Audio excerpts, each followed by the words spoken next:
Direktorat Kriminal Umum Polda Metro Jaya menetapkan Aji Samuel, politisi dari Partai Golkar sebagai tersangka pada kasus pengeroyokan Ketua Umum DPP KNPI Haris Pratama. Ajis diduga berperan sebagai otak dan memberikan perintah kepada para pelaku untuk melakukan aksi pengeroyokan.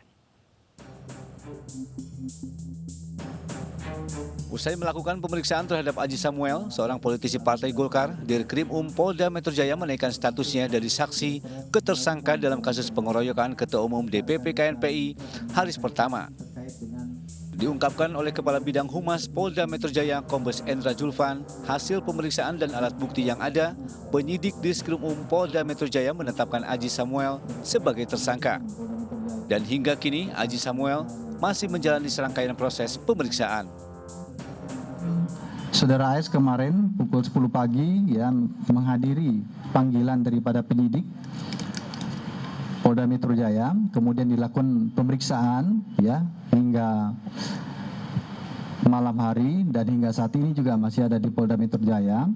Hasil pemeriksaan terhadap saudara AS, maka penyidik menetapkan saudara AS sebagai tersangka dengan sangkaan pasal 55 ayat 1 ke 1 junto pasal 170 KUHP. Sedangkan menurut Kombes Tubagus Ade Hidayat, Dirkrim Polda Metro Jaya menjelaskan, Aji Samuel diduga sebagai orang yang memerintahkan dan menyuruh para pelaku untuk melakukan aksi pengeroyokan tersebut.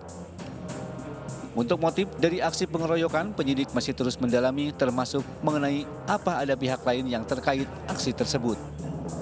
Jadi apapun keterangan tersangka itu boleh-boleh saja, bebas. Akan tetapi penyidik telah menetapkan yang bersangkutan sebagai tersangka sesuai dengan alat bukti yang dimiliki oleh penyidik. Minimal 2 alat bukti, bahkan 3 atau 4 sudah dikantongi oleh penyidik. Dengan ditetapkan Aji Samuel sebagai tersangka, total tersangka atas pengeroyokan Ketua Umum DPP KNPI menjadi 6 orang. Dari Jakarta, Stephen Patinama, Wara Avandi, Nov Pandwi, iNews melaporkan.